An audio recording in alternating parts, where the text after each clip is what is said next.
నమస్తే, welcome to think Andhra. నేను మీ ప్రియాంకారావు.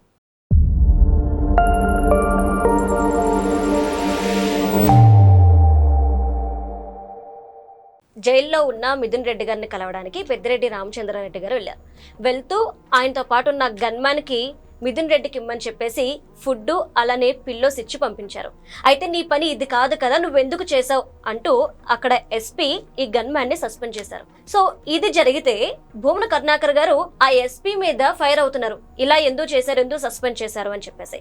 ఇక ఇది ఒక్కటే కాదు, తర్వాత ఇంకొంచెం మనం చూసుకుంటే గనక ఎవరైతే పెద్దిరెడ్డి రామచంద్రారెడ్డి గారు ఉన్నారో ఆయన భార్య మీద అక్రమంగా 27 ఎకరాలు, దాని విలువ 100 కోట్ల రూపాయలు ఆయన భార్య పేరు మీదకి మార్చుకున్నారు. సో దీనికి సంబంధించి ఈ విషయం ఎప్పుడైతే బయటపడిందో దీనికి సహకరించిన రిజిస్టర్ ఆఫీస్లో ఎవరైతే అధికారులు ఉన్నారో వాళ్ళందరినీ సస్పెండ్ చేస్తూ వస్తున్నారు. సో పెద్దిరెడ్డి కుటుంబం వల్ల ఇప్పటికీ ఎంతమంది బలైపోయారు, ఇంకా ఎంతమంది బలి కాబోతున్నారు, దీనికి సంబంధించి మనతో మాట్లాడడానికి ప్రముఖ పొలిటికల్ అనలిస్ట్ అప్పసాని రాజేష్ గారు ఉన్నారు. ఆయనతో మాట్లాడదాం. నమస్కారం సార్. సార్, పెద్దిరెడ్డి గారు ఏవైతే అక్రమాలు చేశారో, ఆయన కొడుకు ఏవైతే దోపిడీలు ఇవి చేశారో వీటికి సంబంధించి వీళ్ళు జైలు శిక్షలు అనుభవించడమేమో కానీ వీళ్ళ వల్ల ఎంతో మంది గవర్నమెంట్ ఎంప్లాయీస్ బలైపోతూ వస్తున్నారు, వాళ్ళ కెరియర్ని కిల్ చేసుకుంటున్నారు. సో వీళ్ళ లిస్ట్లో ఇంకా ఎంతమంది ఉన్నారు? ఇప్పుడు వాస్తవంగా మనకి అగ్ని చుట్టూ శలభాలు అంటారు.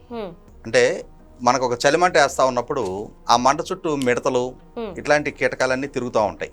తిరిగి ఆ మంటలోనే పడిపోతాయి. అట్లాగే జగన్మోహన్ రెడ్డి గారు కానీ అలాగే వాళ్ళ నాయన రాజశేఖర రెడ్డి గారు కానీ వాళ్ళు పదవుల్లో ఉన్న రోజు మరి వాళ్ళ పదవులు వాళ్ళ అధికారాన్ని అడ్డుపెట్టుకొని వాళ్ళు చేసే అక్రమాల్లో భాగస్వాములు చేసుకున్న పర్యవసానం వీళ్ళేదో మనకు ముఖ్యమంత్రి గారితో యాక్సెస్ దొరికింది, ముఖ్యమంత్రి గారి పనులు మనం చేసి పెడతా ఉన్నాం, ముఖ్యమంత్రి గారు మనకేదో తృణోపనం ఇస్తున్నాడు అని చెప్పని పొంగిపోయే లోపు పరిస్థితులు వికటించిన రోజు ఏం అకృత్యాలు జరిగాయి అనేది ఒక్కొక్కటిగా వెలుగులోకి రావటం మొదలుపెట్టిన తర్వాత ఆనాడు రాజశేఖర రెడ్డి గారి పుణ్యం చాలా మంది అధికారులు జైలు పాలయ్యారు.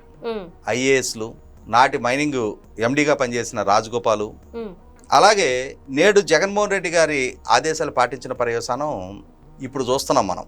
ఆయన అధికారంలో ఉన్న రోజే ఓటర్ల లిస్టు అక్రమాల్లో భాగస్వాములైనందుకు అనంతపూరు జిల్లా ఉరవకొండ ఈఆర్ఓగా పనిచేసిన నాటి అనంతపూర్ జడ్పీసీఓ భాస్కర్ రెడ్డి దగ్గర నుంచి మొదలు పెడితే ఓ పెద్ద కొండవీడి చేంతాడంత లిస్ట్ ఉంటుంది.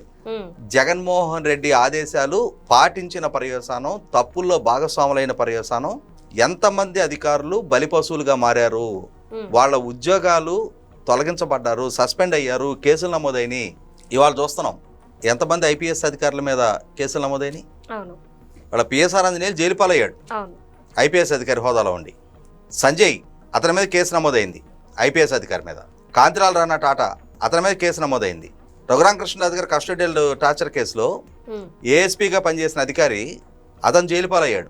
విశాల్ గున్ని మీద కేసు నమోదైంది. పివి సునీల్ కుమార్ మీద ఐపీఎస్ అధికారులు, సీనియర్ అధికారులు వీళ్ళందరి మీద కేసులు నమోదైనాయి. వీటికి తోడు ఇప్పుడు కొత్తగా అంటే మనకు ఒక సామెత ఉంది, బిడ్డ తెచ్చిన పురిటి కంపు పోదు అని చెప్పని. కొంచెం చెప్పుకోవడానికి బాధాకరమైన సంఘటన అయినా వీళ్ళ సహవాస దోష పర్యవసానం ఇప్పుడు పెద్దిరెడ్డి మిథున్ రెడ్డి లిక్కర్ కుంభకోణానికి పాల్పడి అరెస్ట్ అయ్యి ఉన్నాడు. అతను ఒక రిమాండ్ ఖైదీని ఖైదీగానే చూస్తారు. అతను ఎంపీ కావచ్చు, వేల కోట్ల ఆస్తిపరుడు కావచ్చు, అవన్నీ సెకండరీ. ఒకసారి అరెస్ట్ అయ్యి జైల్లోకి వెళ్ళిన తర్వాత ఖైదీగానే పరిగణిస్తారు అతన్ని. అతనికి ఒక నెంబర్ ఇస్తారు. ఆ జైల్లో ఉన్న పిక్ పాకెటర్కి ఏ మాత్రపు హక్కులు ఉంటాయి ఇతనికి అదే హక్కులు ఉంటాయి. అంతకు మించి అడిషనల్ ప్రివిలేజెస్ ఉండటానికి వీల్లేదు. అయితే ఇక్కడ వాళ్ళ నాయన పెద్దిరెడ్డి రామచంద్రారెడ్డి గతంలో మంత్రిగా పనిచేశాడు, ప్రస్తుతం ఎమ్మెల్యేగా ఉన్నాడు. కాబట్టి ఆయనకు ఒక గన్మెన్ ఉంటాడు. ఇప్పుడు ములాఖాతులో కొడుకు జైల్లో ఉన్నాడు కాబట్టి వాళ్ళ నాయన కొడుకుని చూడటానికి వెళ్తున్నాడు. ఎస్, ఆయనకు ఆ హక్కు ఉంది, అనుమతి తీసుకున్నాడు, ఆయన వెళ్తున్నాడు కాబట్టి ఆయనకు తోడుగా ఆయన గన్మెన్ కూడా వెళ్ళాడు. పెద్దిరెడ్డి రామచంద్రారెడ్డి గారికి అంగరక్షకుడుగా గన్మెన్ అపాయింట్ చేయబడ్డాడు. అంతేగాని వాళ్ళ ఇంటి పనోడుగా అపాయింట్ చేయబట్ల. కానీ పెద్దిరెడ్డి రామచంద్రారెడ్డి ఏం చేస్తున్నాడు, ఒక డిగ్నిటీ కలిగిన యూనిఫామ్ డ్యూటీలో ఉన్న పోలీసు ఉద్యోగిని తన ఇంటి పనోడికి మళ్ళీ జైల్లో ఉన్న రిమాండ్ ఖైదీ తన కొడుక్కి దిండ్లు భోజనాలు మోపిస్తా ఉన్నాడు. మొయ్యమని చెప్పని అతను ఆదేశాలు ఇవ్వచ్చు, కానీ తన ఐడెంటిటీని, తన ఇంటెగ్రిటీని కాపాడుకోవాల్సిన బాధ్యత ఆ సదరు గన్మెన్ గా ఉన్న కానిస్టేబుల్ స్థాయి వ్యక్తికే ఉంటుంది. అతనేమవుతుంది, ఏదో పెద్దోడు కదా, మాజీ మంత్రి కదా, ఎమ్మెల్యే కదా, మనం ఆయన దగ్గర పనిచేస్తున్నామని ఆయన దగ్గర మీరు పనిచేయటంలా ఆయనకి రక్షణగా పోలీస్ డిపార్ట్మెంట్ మిమ్మల్ని నియమించింది. అవును. మీకు ఆయన లైబుల్, ఆయన కాపాడటానికి మీరున్నారు. మీకు ఆయన జీతం ఇటల్లా, జీతం మీకు ఇస్తుంది ప్రభుత్వం. ప్రజలు కట్టిన పన్నుల నుంచి మీకు జీతం చెల్లించబడుతుంది. మీరు ప్రభుత్వోద్యోగి, సమాజానికి బాధ్యులు. కానీ ఇక్కడ ఏమవుతుందంటే చాలా మంది ఈ సిబ్బంది కూడా ఈ నాయకుల దగ్గరికి వెళ్ళేటప్పటికి వెన్నెముక లేకుండా వాళ్ళకి వాళ్ళు బానిసలుగా మారిపోతా ఉన్నారు. మీరు ఒక యూనిఫామ్ డ్యూటీలో ఉన్నారు, ఒక నాయకుడిని కాపాడే బాధ్యత మీకు అప్పచెప్పారు. అవసరమైతే ఆ నాయకుడికి ఏదైనా ప్రమాదం ముంచుకొస్తుంది అంటే వెపన్ యూజ్ చేసే హక్కు మీకు ఉంది. అటువంటి అంటే అంతటి అధికారం చేతిలో ఉన్న వ్యక్తులు ఈ దిళ్ళు గలీబులు మోయటం ఏంటి? అసలు మోయించే వాళ్ళకు ఉండాలి కదా బుద్ధి జ్ఞానం. వాళ్ళ పాలకులుగా భయము, పక్షపాతము, రాగద్వేషాలకు అతీతంగా పరిపాలన చేస్తామని రాజ్యాంగం మీద ప్రమాణ స్వీకారం చేసి మంత్రులుగా ఎలగబెట్టిన వాళ్ళు మీ దగ్గర విధుల్లో ఉన్న ప్రభుత్వోద్యోగిని మీ ఇంటి నౌకర్లాగా వాడుకుంటారా?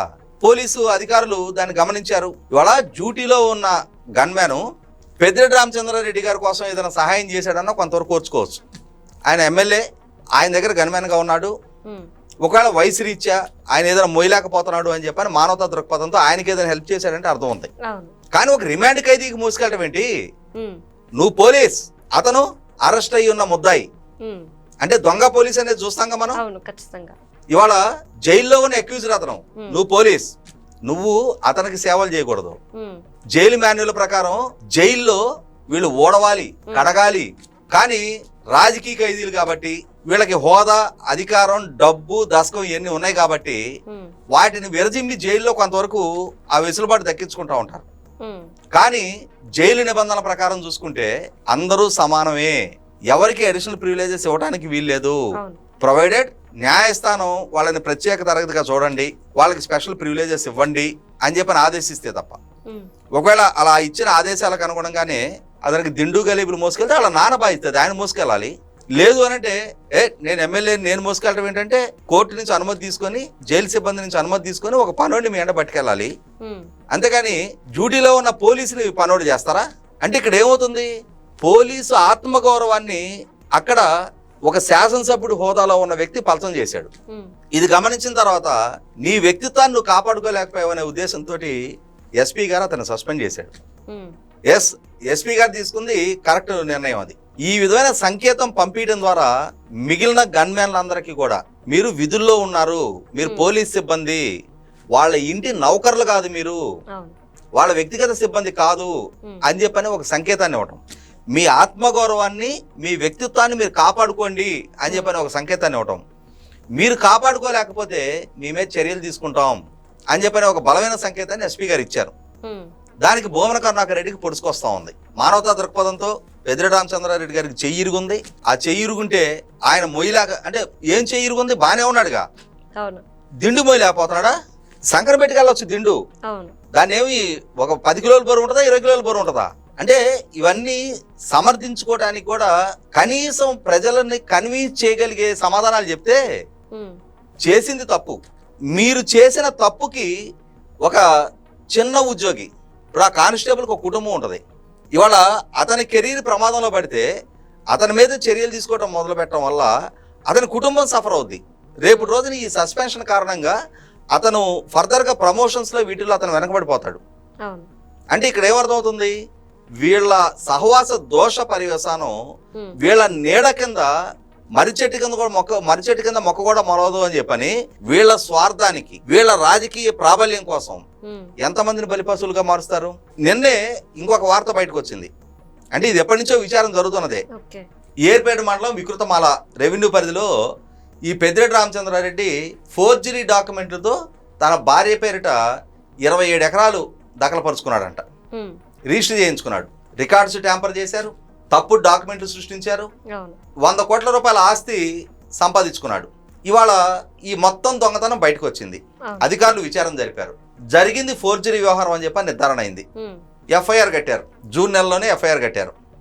ఎఫ్ఐఆర్ కట్టి ఇవాళ ఇతనికి సహకరించిన పాపానికి తహసీల్దారు, 3 మండల సర్వేయర్లు, విఆర్ఓ, ఒక విలేజ్ సర్వేయరు, 2 సబ్ రిజిస్ట్రార్లు, సీనియర్ అసిస్టెంట్ స్థాయి అధికారులు, ఇంతమంది మీద ఇప్పుడు చర్యలకు సిద్ధపడతా ఉన్నారు. అంటే ఇక్కడ ఏమర్థమవుతుంది, వీళ్ళ గడ్డి తినే పనులకి సహకరించిన పర్యవసానం ఇవాళ ఈ బుద్ధి లేని అధికారులందరూ కూడా వాళ్ళు కూడా చర్యలకు బాధ్యులవుతున్నారు కదా. అవును. వీళ్ళకి అధికారం ఉందనో, వీళ్ళ చేతిలో డబ్బులున్నాయనో, వీళ్ళకి హోదా ఉందనో వాళ్ళ ఆదేశాలు పాటించి వాళ్ళ తప్పుల్లో భాగస్వాములైన పర్యవసానం 100 కోట్ల ఆస్తి అతనికి దక్కలపడింది. అవును. బహుశా నేను అనుకోవటం ఈ సహకరించినందుకు వీళ్ళందరికీ తలో 1,50,000 ఇస్తే ఇచ్చుండొచ్చు. దానికి కకృతిపడి ఇవాళ 100 కోట్ల రూపాయల ఆస్తి ఫోర్జరీ చేశారంటే నేర ప్రవృత్తి చేశారుగా. అవును. అంటే అసలు వాళ్ళు చేసేదే తప్పుడు పని. ఆ తప్పుడు పనికి మరింతగా వీళ్ళందరూ కూడా రంగం సిద్ధం చేస్తున్నారు అని అంటే ఎంత మందిని వీళ్ళు ఇట్లా బలిపశువులకు మారుస్తున్నారు. అంటే వాళ్ళ తప్పులో భాగస్వాములు చేసిన పర్యవసానం మీరు ఒకసారి గుర్తు చేసుకుంటే, నేను ఇందాక చెప్పినట్టుగా జగన్మోహన్ రెడ్డి వాళ్ళ నాయన నీడన ఐఏఎస్లు, ఐపీఎస్లు, ఆఖరికి బిఎల్ఓలతో సహా, అంటే మనకి ఓటర్ లిస్ట్ ఎన్యూమరేషన్ లో అంగన్వాడీ టీచర్లని వీళ్ళని బిఎల్ఓలుగా అపాయింట్ చేస్తారు. లేదు అని అంటే గ్రామ సచివాలయంలో ఉన్న మహిళా కానిస్టేబుల్ అని బిఎల్ఓలుగా అపాయింట్ చేశారు. వీళ్ళందరూ కూడా ఈ జగన్మోహన్ రెడ్డి ఆదేశాలు, జగన్మోహన్ రెడ్డి నాయకుల ఆదేశాలు పాటించిన పర్యవసానం బలిపశువులకు మారారు. ఇంకా ఒక అడుగు ముందుకేస్తే జగన్మోహన్ రెడ్డి ద్వారా నియామకం చేపట్టబడ్డ వాలంటీర్లు, ఈ వాలంటీర్లు కూడా 952 మంది వాలంటీర్ల మీద వైసీపీ పార్టీకి ప్రచారం చేస్తున్న కారణంగా, వైసీపీ నాయకుల ఆదేశాలు పాటించిన కారణంగా ఎలక్షన్ కమిషన్ క్రిమినల్ కేసులు పెట్టింది మొన్న ఆంధ్రప్రదేశ్ ఎలక్షన్స్ అప్పుడు. అంటే ఇవాళ ప్రచారానికి వాడుకుంది అభ్యర్థులు, ప్రచారం చేయించుకోవడం వల్ల వాళ్ళకైనా లబ్ధి జరిగితే అభ్యర్థులకు లబ్ధి జరుగుతుంది. కానీ వాళ్ళ బలిపశులుగా కేసులు పాలైంది ఎవరు అంటే ఇక్కడ వాలంటీర్ స్థాయి నుంచి ఐఏఎస్, ఐపీఎస్ స్థాయి దాకా ఎవరిని వదల్లా. వీళ్ళ నీడన సేద తీరుదామనుకొని వీళ్ళు చేరి సేద తీరడం సంగతి పక్కన పెడితే విషపు పడగ దెబ్బకి మొట్టమొదటిగా బలైపోయింది నాడు నేడు ప్రభుత్వోద్యోగులే. ఓకే, కాబట్టి జాగ్రత్తగా పనిచేయాలి అంటారు. Right, thank you so much.